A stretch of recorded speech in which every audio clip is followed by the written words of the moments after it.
আসসালামু আলাইকুম দর্শক, আমন্ত্রণ জানাচ্ছি চ্যানেল আই সংবাদে। পুরো সংবাদ জুড়ে আপনাদের সাথে আছি আমি মৃত্তিকা মোস্তফা। বিস্তারিত সংবাদের শুরুতেই জানিয়ে দিচ্ছি সুপার ফ্রেশ ফর্টিফাইড সয়াবিন তেল সংবাদ শিরোনামগুলো। সহকারী হাইকমিশনে হামলায় বিএনপি সহ বিভিন্ন সংগঠনের বিক্ষোভ প্রতিবাদ। পায়ে পড়ে ঝগড়া করলে বাংলাদেশিরা ভারতমুখী হবে না মন্তব্য।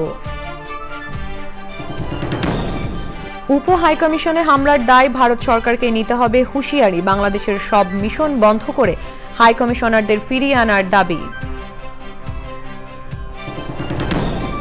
রাষ্ট্রদ্রোহ মামলায় চিন্ময় কৃষ্ণ দাসের জামিন শুনানি ২রা জানুয়ারি। ইসকন নিষিদ্ধের দাবিতে আজও আদালত প্রাঙ্গণে বিক্ষোভ। ১৫ বছরে প্রায় ১.৫ লাখ কোটি টাকা ঘুষ বিনিময়ের তথ্য দিল টিআইবি। দুর্নীতির শীর্ষে পাসপোর্ট, বিআরটিএ ও আইন শৃঙ্খলা সংস্থা। ১৫ বছরে প্রায় ১.৫ লাখ কোটি টাকা ঘুষ বিনিময়ের তথ্য দিল টিআইবি। দুর্নীতির দুঃখিত এবং কিংস্টন টেস্টে ওয়েস্ট ইন্ডিজকে চাপে রেখে ২১১ রানের লিড। বাংলাদেশের ক্যারিয়ারের প্রথম ৫ উইকেট শিকার পেসার নাহিদ রানার।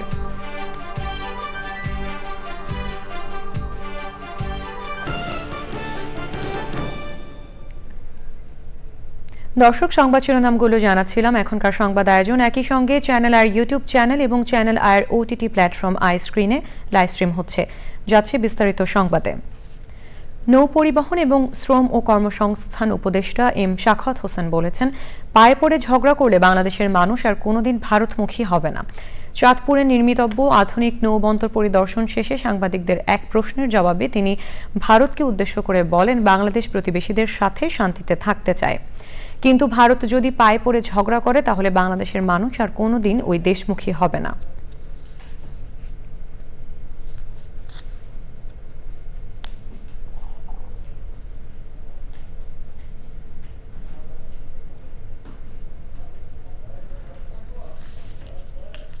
আমাদের প্রতিবেশীদের সাথে শান্তিতে থাকতে চাই, কিন্তু ওরা যদি পায়ে পড়ে ঝগড়া করেন তাহলে বাংলাদেশের লোক তো আর কোনোদিন ওই দেশমুখী হবে না।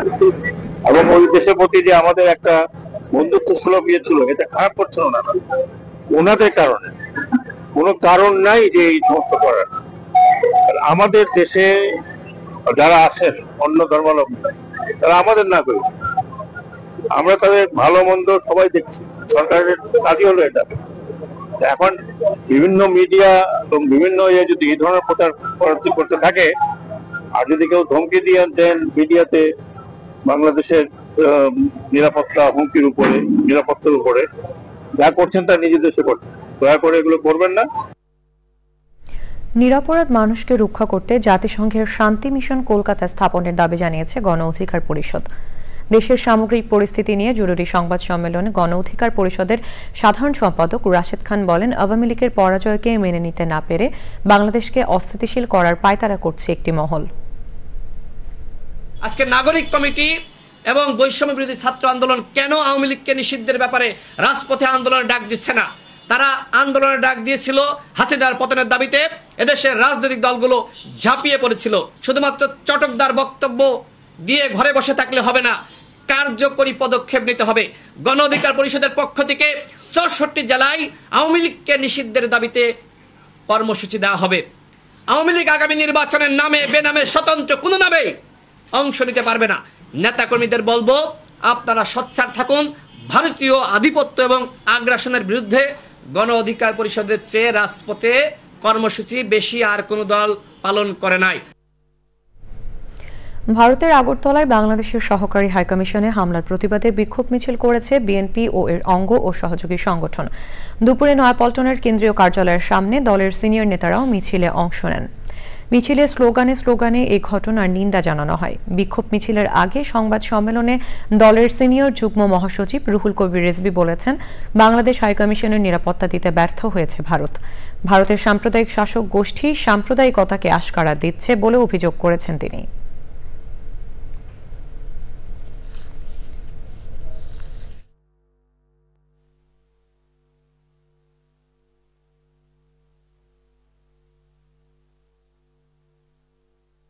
বাংলাদেশের সহকারী হাই কমিশনে নারকীয় হামলা জাতীয় পতাকা ছিঁড়ে আগুন, পতাকার খুঁটি ভাঙচুর, সহকারী হাই কমিশনের অভ্যন্তরীণ সম্পত্তি ক্ষতিগ্রস্ত করে। আগরতলায় কূটনৈতিক মিশনের উপর এহেন নজিরবিহীন হামলা Vienna convention on diplomatic relation 1961 এর সুস্পষ্ট লঙ্ঘন। বিজেপি ভারতকে ধর্মীয় উগ্রবাদী রাষ্ট্রে পরিণত করেছে। বাংলাদেশ ভারতের মতো উগ্রবাদী কোনো ধর্মীয় রাষ্ট্র নয়। বাংলাদেশ ভারতের বন্ধু রাষ্ট্র ভেবে কত কিছু দিয়েছে, কিন্তু ভারত সরকার সীমান্তে রক্ত, লাশ আর সীমান্ত আগ্রাসন ছাড়া আর কিছুই দেয়নি। আগরতলায় বাংলাদেশের উপ হাই কমিশনে হামলার দায় ভারত সরকারকে নিতে হবে বলে দাবি জানিয়েছে সার্বভৌমত্ব আন্দোলন। ভারতে বাংলাদেশের সকল মিশন বন্ধ করে হাই কমিশনারদের ফিরিয়ে আনতে সরকারের প্রতি আহ্বানও জানিয়েছে সংগঠনটি। ঢাকা বিশ্ববিদ্যালয়ের মধুর ক্যান্টিনে আয়োজিত এক সংবাদ সম্মেলনে এই কথা জানান সার্বভৌমত্ব আন্দোলনের অন্যতম সংগঠক শামীম রেজা। তিনি বলেন, শেখ হাসিনা ভারতে বসে ভারতের এজেন্ডা বাস্তবায়নে কাজ করছেন। যে বা যারা এই ধরনের সাম্প্রদায়িক দাঙ্গায় উস্কানি দিচ্ছে তাদের আন্তর্জাতিক আইনি বিচারেরও দাবি জানিয়েছেন তিনি।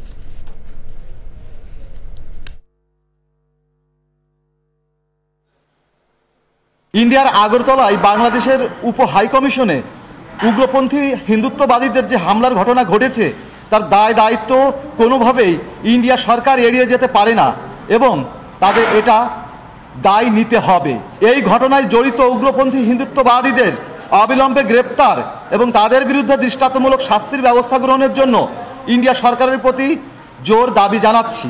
দিল্লির কোনো ধরনের আগ্রাসন এবং বাংলাদেশ প্রশ্নে নাক গলানো বাংলাদেশ মেনে নেবে না। বাংলাদেশ সর্বদা ধর্মীয় সম্প্রীতির দেশ, যেখানে ধর্মের কারণে কোনো সমস্যার সৃষ্টি হয় না, যা হয় তা রাজনৈতিক কারণে। রাষ্ট্রদ্রোহ মামলায় গ্রেপ্তার বাংলাদেশ সম্মিলিত সনাতনী জাগরণী মঞ্চের নেতা চিন্ময় কৃষ্ণ দাসের জামিন শুনানি আগামী 2রা জানুয়ারি নির্ধারণ করা হয়েছে। চট্টগ্রাম মহানগর দায়রা জজ মোহাম্মদ সাইফুল ইসলামের আদালতে আজ তার জামিন শুনানির কথা ছিল, কিন্তু নিরাপত্তার কারণে চিন্ময় দাসকে আদালতে হাজির করা হয়নি। জামিন শুনানিতে আদালতে তার পক্ষে কোনো আইনজীবী না থাকা এবং রাষ্ট্রপক্ষ জামিন শুনানির পরবর্তী তারিখ নির্ধারণের জন্য সময়ের আবেদন করা হলে আদালত শুনানি আগামী 2রা জানুয়ারি নির্ধারণ করেন। চিন্ময় দাসকে অ্যাডভোকেট সাইফুল ইসলাম আলিফ হত্যা মামলার আসামি হিসেবে অন্তর্ভুক্তি করা এবং জঙ্গি সংগঠন ইসকন নিষিদ্ধের দাবিতে আদালত প্রাঙ্গণে বিক্ষোভ করেন আইনজীবীরা।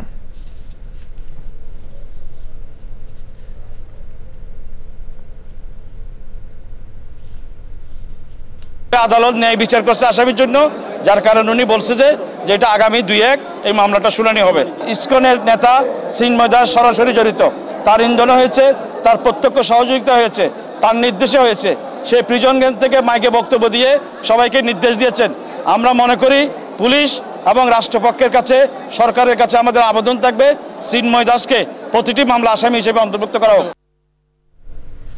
গত 15 বছরে নাগরিক সেবায় সাধারণ মানুষকে প্রায় 1.5 লাখ কোটি টাকা ঘুষ দিতে হয়েছে বলে জানিয়েছে টিআইবি। 2023 সালে জাতীয় পর্যায়ে মোট ঘুষের পরিমাণ প্রায় 10,902 কোটি টাকা। সেবা খাতের দুর্নীতিতে পাসপোর্ট, বিআরটিএ এবং আইনশৃঙ্খলা রক্ষাকারী সংস্থা সর্বোচ্চ দুর্নীতিগ্রস্ত। টিআইবির জাতীয় খানা জরিপ 2023-এর ফলাফলে এসব তথ্য উঠে এসেছে। রিপোর্ট করছেন রোকসানা আমিন। সেবা খাতের দুর্নীতির চিত্র তুলে ধরতে প্রতি 2 বছর পর পর খানা জরিপ করে আসছে দুর্নীতি নিয়ে কাজ করা আন্তর্জাতিক সংস্থা টিআইবি। এক বছরে 5,680 টাকা ঘুষ দিয়েছেন সার্বিকভাবে।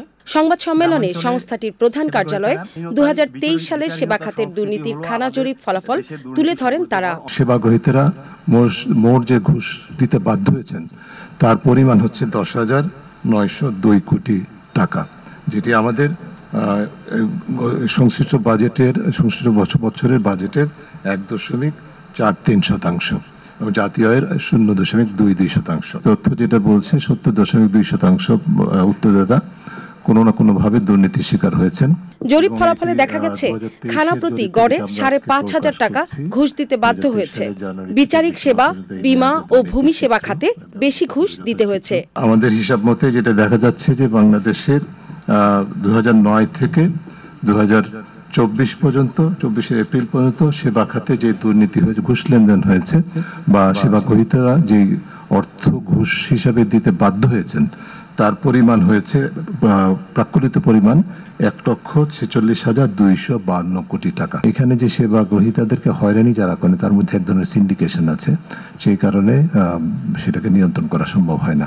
সেবা খাতে দুর্নীতির সঙ্গে জড়িত ব্যক্তিদের অবস্থান পরিচয় নির্বিশেষে জবাবদিহিতা নিশ্চিত করতে দুদককে কার্যকর করা সহ বেশ কিছু সুপারিশ করেছে TIB. Roksana Amin, channel I, Dhaka. আগরতলায় বাংলাদেশের সহকারী হাইকমিশনে হামলার প্রতিবাদে বিক্ষোভ মিছিল করবে ইসলামী আন্দোলন বাংলাদেশ ও এবি পার্টি। বায়তুল মোকাররমে রয়েছেন রিয়াজ ইসলাম, যাচ্ছে তার কাছে। রিয়াজ, আগরতলার ঘটনাকে কেন্দ্র করে আমরা ঢাকায় বেশ কিছু বিক্ষোভ ও সমাবেশ কর্মসূচির তথ্য জেনেছি। আপনি যেখানে আছেন সেখানকার পরিস্থিতি এখন কেমন?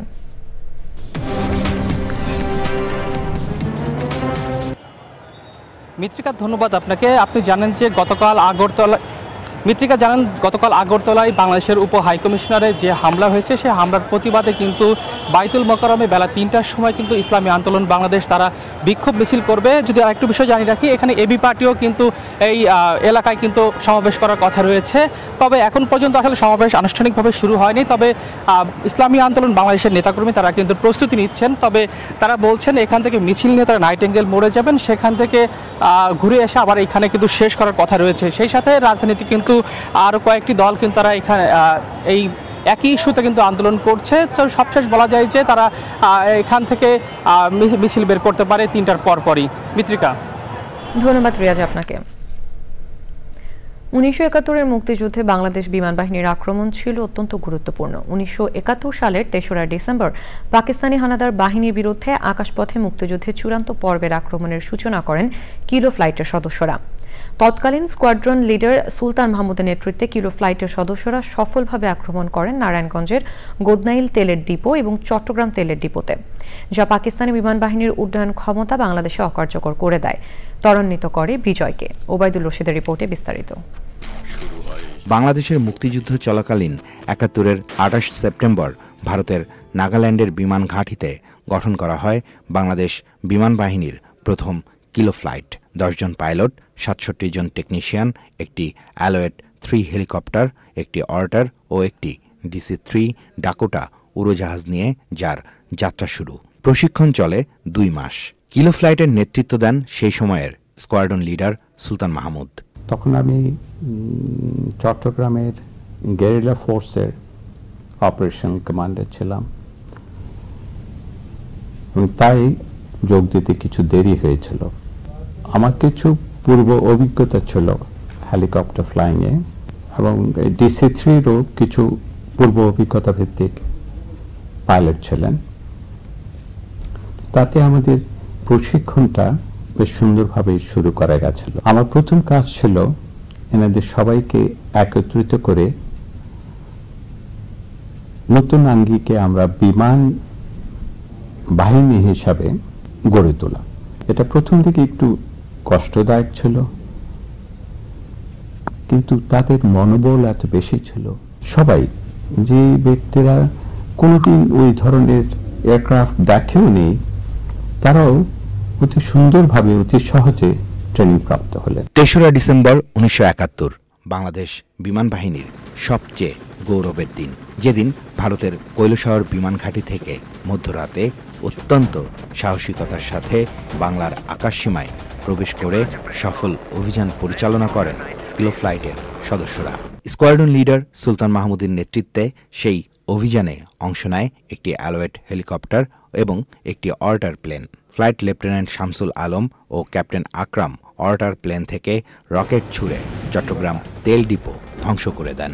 অ্যালোয়েট হেলিকপ্টার থেকে নারায়ণগঞ্জের গোদনাইল তেলের ডিপোতে সফল আঘাত হানেন স্কোয়াড্রন লিডার সুলতান মাহমুদ ও ফ্লাইট লেফটেন্যান্ট বদরুল আলম। যে শকটা আমি গ্রাউন্ড ফোর্স হিসেবে দিয়েছিলাম চিটাগং পাওয়ার স্টেশন অ্যাটাক করে, ঠিক একই ধরনের একটা জিনিস এসছে যে আমাদের এখন এয়ারফোর্স আছে। ওই শকটাই তাদের কাছে সবচেয়ে বেশি ডিসহার্টনিং ছিল, এবার মোরাল স্ট্রেংথ হিসাবে, এবং আমাদের জন্য খুবই একটা ভালো কাজ হয়েছিল। সবাই খুব খুশি যে আমাদের এয়ারফোর্স, আমাদের বলতে Bangladesh Air Force was the first to strike and start the war. এটা আমাদের জন্য খুব গর্বের বিষয়। প্রথম সফল অভিযানের পর মুক্তিযুদ্ধকালীন সময়ে অর্ধশতাধিক সফল অভিযান পরিচালনা করেন কিলো ফ্লাইটের সদস্যরা। প্রথমে কেন ফিউল ডাম্পটা, যাতে তাদের প্লেন চলাবার প্রসরটা আমরা বন্ধ করে দিই, আর এর এফেক্টটা আমরা দুদিনের ভেতরে পেয়ে গেলাম। দুদিনের ভেতরে তাদের জাহাজ চালানো বন্ধ করে দিতে হলো।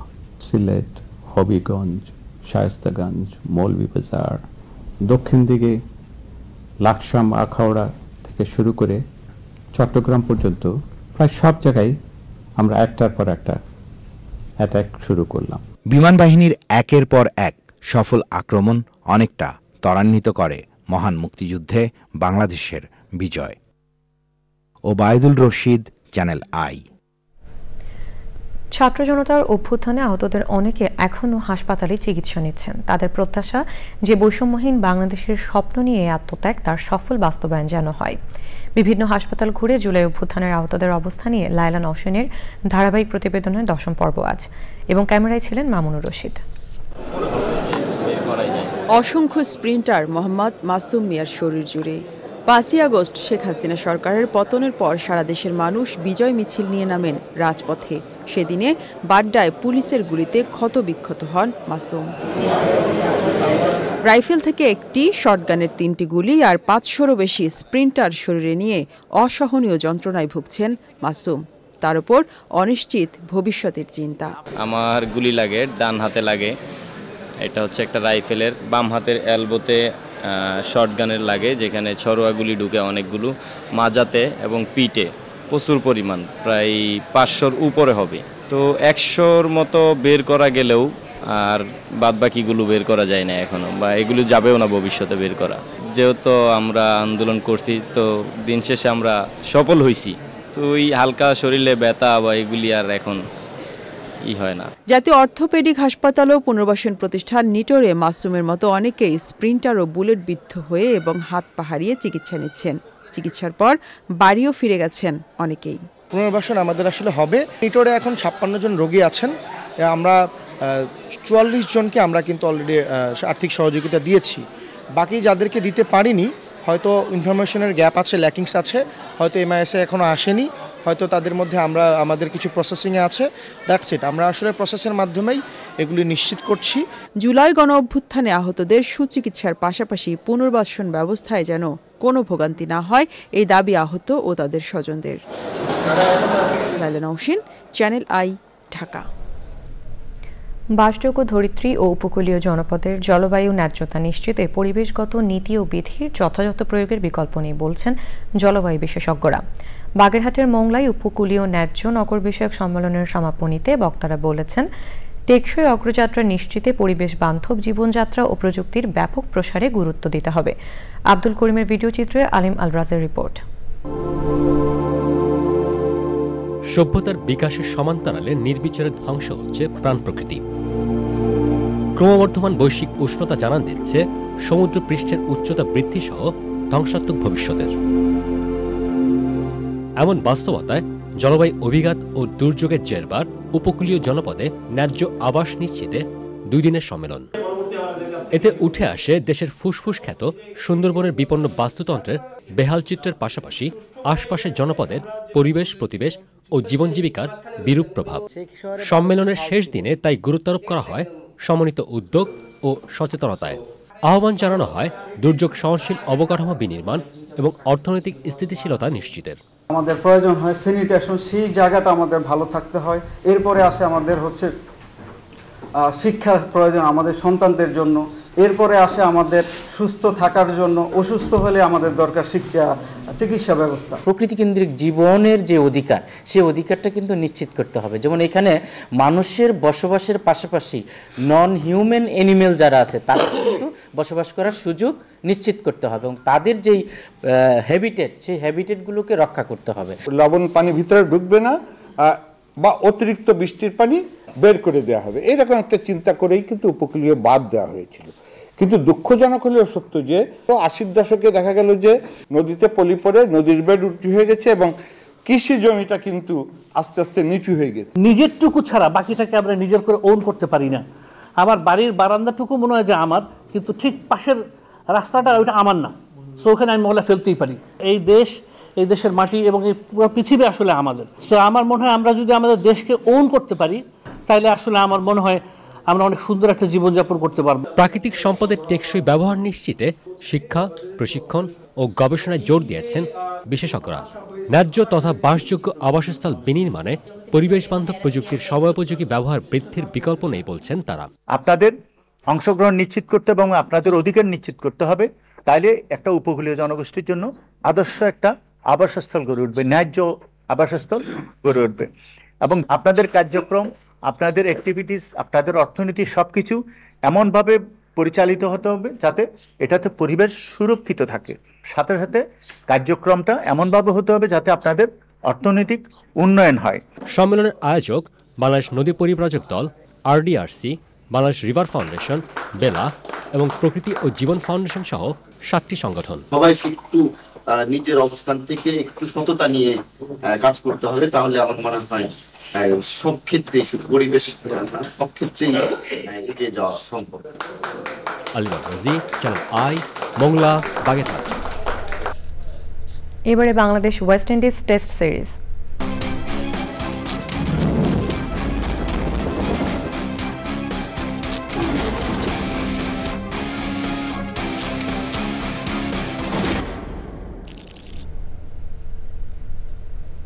কিংস্টন টেস্টে স্বাগতিক এনামুল কবির রূপম, আমরা সরাসরি যাচ্ছি তার কাছে। রূপম, ভারতীয় হাইকমিশন ঘেরাও কর্মসূচির পরিপ্রেক্ষিতে সেখানকার অবস্থা কেমন দেখছেন?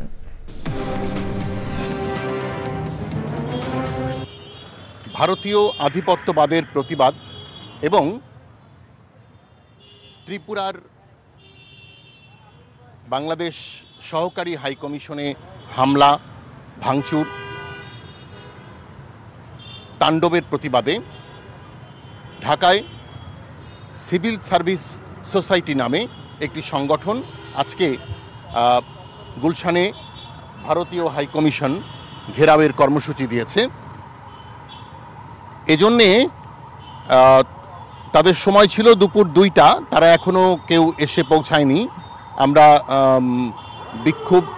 বিক্ষোভ দেখতে পাইনি এখন পর্যন্ত। তবে ইন্ডিয়ান এম্বাসি বা ঢাকায় যে ভারতীয় হাইকমিশন রয়েছে সেই হাইকমিশনের সামনে কঠোর নিরাপত্তা ব্যবস্থা নেওয়া হয়েছে।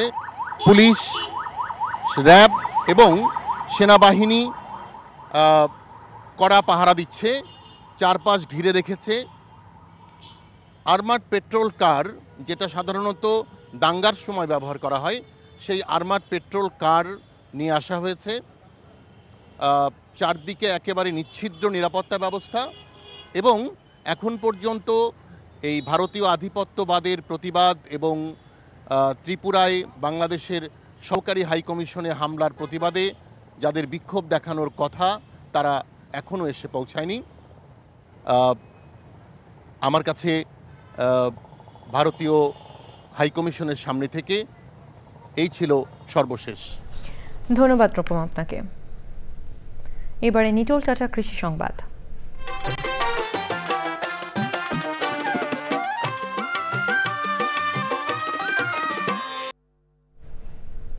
ফরিদপুরে পাট বীজ উৎপাদনের উজ্জ্বল সম্ভাবনা সৃষ্টি হয়েছে। পাট গবেষণা ইনস্টিটিউট উদ্ভাবিত BJRI তোষা 9 জাতের পাটের পরীক্ষামূলক আবাদে সফল হওয়ায় নতুন সম্ভাবনা তৈরি হয়েছে বলে মনে করছেন কৃষি সংশ্লিষ্টরা।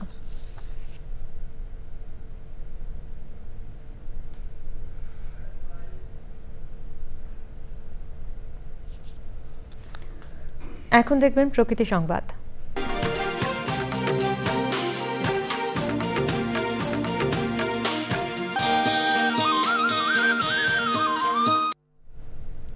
টাঙ্গাইলে পাখির আবাসস্থল তৈরিতে গাছে গাছে মাটির হাঁড়ি বেঁধে দিয়েছে স্বেচ্ছাসেবী সংগঠন বাতেঘর আদর্শ পাঠাগার। এমন উদ্যোগ জীববৈচিত্র্য রক্ষায় গুরুত্বপূর্ণ ভূমিকা রাখার পাশাপাশি সচেতনতা সৃষ্টিতে কার্যকর ভূমিকা রাখবে বলছেন পরিবেশবাদীরা।